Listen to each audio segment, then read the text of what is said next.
Hey everybody, my name is Angie Morenga. You're watching Just Angie, and it's the Ustawi segment where we discuss all things purpose, all things leadership, justice, governance, and just inspire people.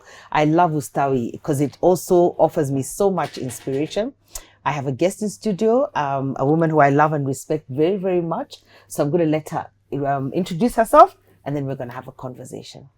Karibu. Thank you very much, and I'm really honored to be on this seat, and I really admire all the work that you do. Thank you. My name is Patricia Okello. I'm an entrepreneur, a mother, and a wife, and a child of God.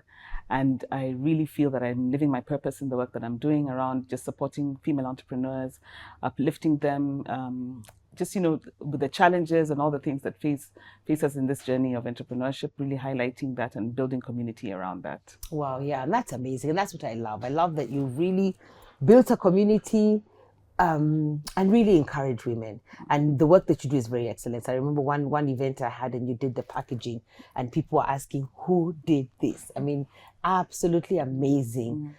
Gifting and packaging, and I think your cards were inside. There was a little card as well to encourage us. So also done with that feminine touch, that touch that is just absolutely, just takes it to the next level. So I've always loved that. But I wanted to take us back to how did you start your entrepreneurship journey? Maybe even why did you go into the entrepreneurship journey? So I really consider myself an accidental entrepreneur. It was definitely not something that was in the books as far as I was concerned for myself. When I graduated from university, I just, assumed that I would go into, the advertising, the usual field. And but at that time, when I was just after graduation, I had been working maybe a year or two. I met my husband, and he was not living in Nairobi, and he comes from an entrepreneurial home. So at some point in the relationship, after we had gotten married, I had to move to Mombasa, where he was at the time. Exactly, and the work that I was doing in Nairobi was not really available to be done in Mombasa. So I have always used my hands. I've always been drawing, creating things, and through high school had always made some money out of of creation. So of course, by the time he met me, I was already creating things. And he just said, "Hey Pat, why don't you just start a business? Yeah, we register a business, and when you move to the coast, you can actually begin to use that as a way of making money and keeping yourself occupied." And really, that's how the business was born. 22 years ago, I didn't no children at the time, and so and so focused really on building that, getting your name out, getting people to know what I was going to offer. And at that time, a lot of large companies were not using agencies anymore because of large retainers, etc. So they were actually open to the idea of using a smaller company to do their work. So it was just not serendipitous, and also it was the right time to be, really to be doing it. And that's how that business started. So when we moved back to Nairobi, it just grew, exponentially like that. And around 12 years into doing business, I had opportunity. When you look at your books and you see there's an area for growth, I saw that there was an opportunity to start a conferencing and events business. Yes, because that's where I remember you from. And that's where it was really birthed from. Conferencing in a box, yes, which of course still runs today. And that's just really literally how Conference in a Box and Will at Future are both running to date, were birthed, and really got myself into this entrepreneurial journey. But hadn't really, it's not something like I thought I was going to do. I didn't come from an entrepreneurial background. My parents were both civil servants, my dad a lawyer, my mom a nurse. So it's not something that I had seen. But when I now got into it, I saw now the world of opportunity that was out there. That was opened up to it. Yeah. And that's amazing, because I think being an entrepreneur also, and you were, I think, getting married and having babies also helps you to, I think, plan your time. Yes, and it allows you to enjoy more moments, I think, with your family. Exactly. Rather than if you are in an 8 to 5, then you're away from them. Yeah. But you can sort of incorporate them into your day, incorporate them into your creativity, incorporate them into your business and time, so that they also enjoy you. So that was really a blessing. Yeah. That was really a blessing. And that is really, truly the reason why I now am on this path of encouraging more women to go into business. So your path, you may find yourself in this situation, but your path can change, and you can still focus on businesses, and it can grow and last for years. And that's my next question. So you started Kayana, and I love Kayana. Even the first time I just saw pictures on, I think, Instagram or something, I was like, this looks interesting. Yeah. I loved the name, and then I could see there were women around it. So I was fascinated, and I'd love to know that journey into Kayana now. So why Kayana, and what is Kayana? So in 2014, I was nominated for Entrepreneurial Award in Florida. So I went off to Florida to get my award. Well Thank you. And as we were, it was a 2-day event. And in those 2 days, we were basically meeting with other entrepreneurs. Okay. Yeah. So I'm very introverted. And so when I get into a conference, I'll just look for an Angie who talks, and I'll be your handbag. I like that so much, really. Yes. I never thought about you as an introvert. Oh my gosh, I'm really, really introverted. So when I was going into the conference, I was just, okay, I love new experiences. That's one thing that I really love. I love to explore, I love to travel, and I love new experiences, but I like my space. And so what I did is I just got somebody who was somewhat extroverted, and I stayed with her the 48 hours that we were there together. Wow. And on the gala night of the event, you know, when you're being called up for your award, it was according to our turnovers. And that time our turnover was between 500,000 to 1 million USD. And so we were the first lot to go up and get our award. And then they kept going until they got to 1 billion and above US dollars. What? And how is my kabaddi, the one who goes up The on one stage? is for 1 billion. You chose well. You chose well. The $1 billion woman is here. I was like, that must have been fascinating. I would have been starstruck. Exactly. I wouldn't have said anything. Exactly. Thank God you didn't know. Thank God I didn't know. So I loved that experience. I just couldn't get over seeing all these really, really successful women being supported. There were corporate companies, women owned, and women with women in senior positions, just out there to just support female entrepreneurs. Wow. So of course that was it really changed. The experience was just amazing. Came back to Kenya, and I was just like, I need to recreate this. This introvert decides she wants to recreate this experience. And I started asking my friends, I have this great idea, My friends were entrepreneurs. They're like, but we're always being invited for women events. I'm like, but nobody invites me. Nobody. Yeah. So I kind of like let that idea, go really? Down. Yeah, imagine. But guess what I did? I ended up writing a book instead. I remember you did a book. Exactly. I remember the book. I remember a book. Yeah. So you went down and said, okay, if I can't do it outwardly, I'm going to write a book. Exactly. Okay. So that's now when I wrote. Remind us the title of the book. A Candid Handbook for Women Doing Business in Kenya. You better get the book. Yes, it's available on Amazon and in our bookstores here in Nairobi. And that book, so when I printed it, this is the level of my faith in myself. I printed 50 copies. And then like put a photo. Why do people like 50? I'm always like that. Even me, they say, Pastor, which event would I say 50? I just like 50. It's just I think it's a safe number. It's a safe number. And it's good. That's the level of the faith. Like 50 will be okay. We'll do it. So you printed 50 copies. And Instagram was just a new thing at the time. Took a photograph of it. Put it on Instagram. All gone within like minutes. So I was like, okay. It's so amazing. But these are my friends and my family. So maybe but it still was in Instagram and they're sold 50. See how we bring arguments to God. We're still now saying, but it's just these are they're just trying to encourage me, but it's not. But I just realized I need to print more books. Yeah. So then did I even change the cover? I had enough time because there's something about the cover I didn't like. I managed to change it. Then printed the book. My husband, I remember, took it to one of the bookstores. And when he was giving the guy, do you think people will buy this book? There were 2 women at the counter. They bought it. And went to talk about affirmation. Amazing. Okay, so God knows how to affirm us. Yeah, for sure. So that's how that happened. So, but tell me about the book. What stories were captured in the book? Actually, in fact, that is the core of how this whole came out. Okay. So I interviewed 22 women. 18 of the stories made it into the book, and it was so lovely because remember I had wanted to meet really aspiring, amazing women. So it's so nice when you go and say, "Hey, I'm writing a book. I'd like to interview," and we sit there and have really candid conversations around, the book, and I'm around the stories, the entrepreneurial stories, really, really with such candor. And when we published the book, because these are type A personalities, unlike me, they wanted their story out there. They wanted a launch. They wanted so they really pushed me into doing the first event, which we called Candid Conversations, Circles for Women in Business. And that event we were expecting 25 people. We were going to take a room, 25 people. It was sold out. I mean, it was like 57 people had already signed up. Wow. And it continued to grow, exponentially like that. So from there, we got at 60 something. And then I just thought to myself, you know what, we're onto something. We need to go back, sit back and rethink how we're bringing, out this event. But anyway, that was in 2016. And up until COVID, our convenings were always sold out. Yeah. So, COVID happened and things needed to change a little bit. We need to figure out how we can still engage with entrepreneurs, etc.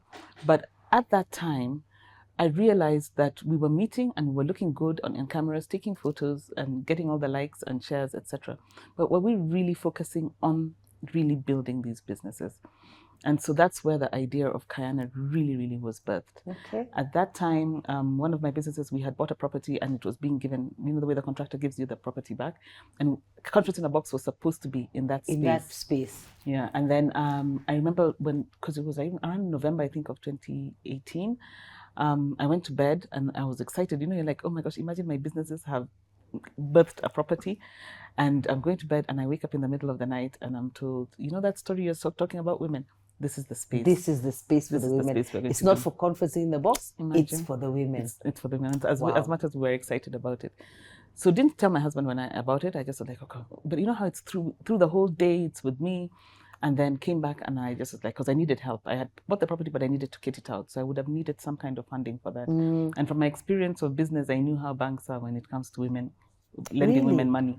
What are they like?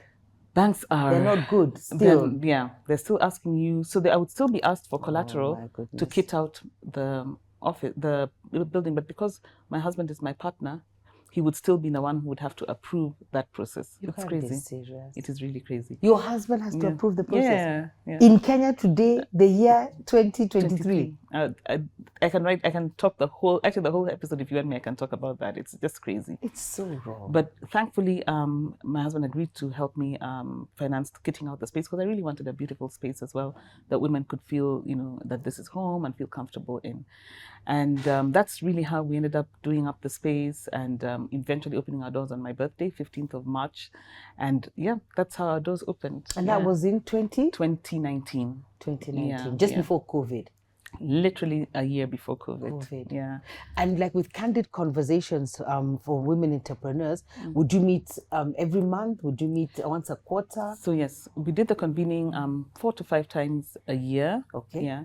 Depending on really the demand, because sometimes we would do a topic and because it was oversubscribed, we would have a significant spillover, which we'll then move to the next month. And that's really how we did it. We would come up with topics, which usually the women are the ones who would select the topics and then look for, people who are in that industry whose stories we don't ordinarily hear, and who are willing to share openly. So we don't have cameras in the room, etc., but who can share them really, really candidly, because we don't want a performance. Yeah, that's true. We wanted something that was real, and I guess that's how really it grew in terms of popularity. Yeah, that's amazing. And then Kayana now. So COVID comes and goes, but you're kind of still growing strong. Yeah. So in this space now is where now you'd come get the women now to come and have these conversations. Yeah. But remember, during COVID, we were not allowed to meet physically. So the initial model was for us to always be able to meet in the space, and then that didn't happen.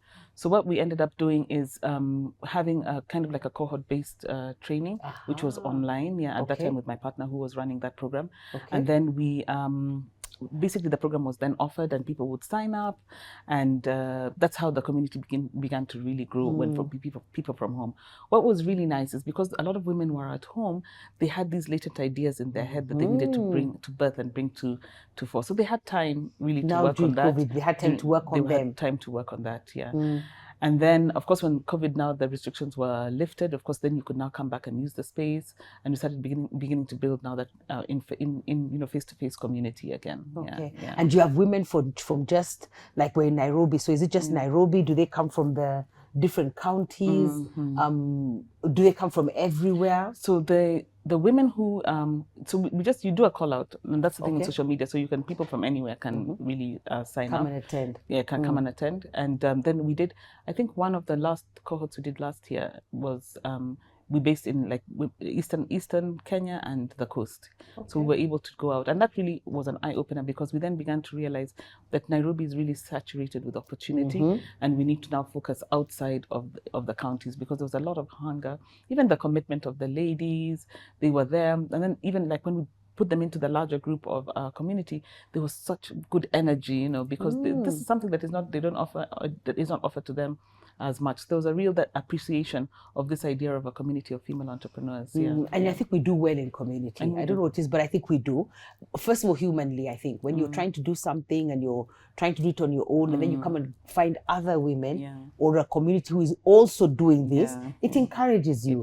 It gives you faith, and it gives you the ability to try. Just like I think the lady of the 1 billion inspired you. Okay, we've got to do this, or we've got to do this event, or I've got to do more. Yeah. Like I'm doing something, I'm even being awarded and recognized for it, but I need to do more. Yeah. There's always the next level. Yeah. So what are the lessons you've learned from Kayana? What would you like to share about your Kayana journey? So I think the first thing is, which is really, really something that I'm so passionate about, is that there's a different way of doing business. Okay. Yes. There is a sense of scarcity sometimes when we're in business, where we think we need to just take all opportunities that come our way, and there'll never be another opportunity that will come. And as a result, that's why we keep thinking that business is cutthroat, because of that idea of scarcity. Yeah. But if we think with an abundance mindset, then this is for Patricia, this is for Angie. Yeah. And imagine even together we can do more. And I feel that's an inherent thing about women and women leadership. It is nurturing, it is collaborative in nature, because we're the ones who look after the young and the elderly. It is our God-ordained duty. So I think if we work towards what is more of our natural path, then we're more likely to succeed. Yes. But unfortunately, a lot of the examples that we have were not designed in that way. And I think as a result, we see a lot of women falling along the way when it comes to business, entrepreneurship, and even leadership as well. And imagine if we did the flip side and we made it a more nurturing environment. Don't you think we will see more women aspire for leadership positions? It will come. Yeah, they would, and they'd come and they'd try. And because you said, like, even during COVID, they have all these ideas, but they just never had the opportunity maybe to try them out. And always, I think when you see somebody else has done something, when you want to be encouraged. Exactly. So that's good. That's something that I'm learning. Also, just stick to your lane, do what you need to do. There's no cutthroat here. Yeah. We can work together and we can grow them. But in everything that you're doing, do it with excellence. I think that's the catch. Yeah. So, and that's what. So many people ask, Patricia, why do you? I don't have a problem with people running side hustles when they work for me, but I'm like, if you're going to steal time from your employer to run your side hustle, even that side hustle is not going to thrive. So you need to have a level of excellence where you're doing excellent work at work when you're working, and even in your business you're doing the same. And the minute you see that shifting, that is already the sign that you need to give up one of them. So I really believe in excellence. I'm not a person who believes in perfection, but I do believe in excellence, because we're always constantly, we're people at work, we're not perfect, we're always being reformed, and and in business we call it iteration. You bring something to market, the market tells you, change it a little bit, you come back and change. And even in our lives, I believe in every season we're in, we're constantly being reformed like that. And so I have a deep belief in that. And another thing I have seen with women is that this thing of overthinking things. We are overthinking. Just do. We can win a prize for overthinking. Imagine overthinking. There's one thing that we do as women, and this is an inherently woman thing, is when an opportunity is given. For example, let's say there's an opportunity to apply for an award or a program. Unless you tick every single one of those boxes, you won't apply. You're not going to do it. Yep. And then I come along and I say, Angie, you tick 8 of them. Those 2 will come, just submit it the way it is. You will still ask me repeated questions. Are you sure, Pat? I'll have to give you examples. Yeah, but like so-and-so, Gloria did it, so-and-so did it and they got in. Then you're like, okay, I'll press send and I'll go. And it's like that in all our decision-making processes, in terms of funding, in terms of building businesses, in terms of building brands. So that's a natural way we do it. How do we leverage that trait that is so woman-like in other areas in our businesses and in our work is the question that we need to try and answer. And that's why I'm having an event also. I'm having an event on the 11th of March. You even send me some information, thank you, on how women rise, because we've got to stop. We've got to stop stopping ourselves. I think that's the thing. That's the message. That's the message. We've got to stop stopping ourselves, because that's what we do. And we stop ourselves. And then I need to come and get encouragement. Oh, in one way, it's not bad, but we need to be able to encourage ourselves. Exactly. We need to know what I am good at and be confident of that and move it forward. And also, sometimes I wonder, is it an inherent, we don't want to fail? Because if we hit send, it's an application, isn't it? Yeah. So we'll either get it or we won't. And if we don't, I would go back and say, please, can you just tell me where I went wrong, so that then I go and improve that. And so that's because you're a confident person. That's why you'll do that. So then we're talking about also our self-confidence. How do we perceive ourselves? What are the stories we tell ourselves and keep telling ourselves as women, culturally and also individually? And that's what if we begin to normalize the way we think, then somebody will then say, please give me feedback. And then use that feedback to build on your next application. To make yourself it's not a personal rejection, I love it. And also another, because now how women rise, but one of the things when I was reading the book and they said that women need to learn to leverage relationships. I was like, what? I was like, no. This sounds like manipulation. What do you mean leverage? Define leverage. Can we first define leverage?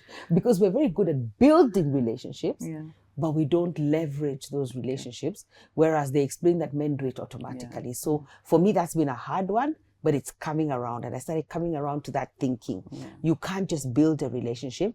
You need to leverage the relationship. Of course, for me, I'll add without manipulation, but I want to leverage the relationship. You know, I want to grow. I want to do other things. I want us to do things together. I want partnership. So the first time I had it, it disturbed me, but I've been coming around to the idea that we really need to do that. There's an author called Dr. Pamela Jolie, and her book is called The Narrow Way. And she's a professor, and she's studied this more around the African American, way in which you can leverage your cultural history, your social history. But she talks about 5 areas when it comes to wealth.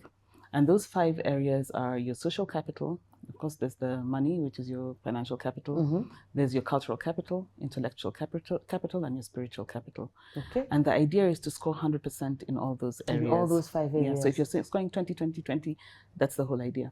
One of the big parts about that is our social capital, which you've just touched on, which is really the people who are in our lives. And an asset is an asset when you leverage, something that you have, capital that you have. So you're leveraging your social relationships in order to get to a certain goal. And this is not using people, because the social capital is, it's vast, how you built it, etc. We're not talking about using somebody for the next step. The next step is when an opportunity arises and I see that I can actually leverage a relationship, and I respectfully come and ask you if I can do that, and then I use it to then move to the next level.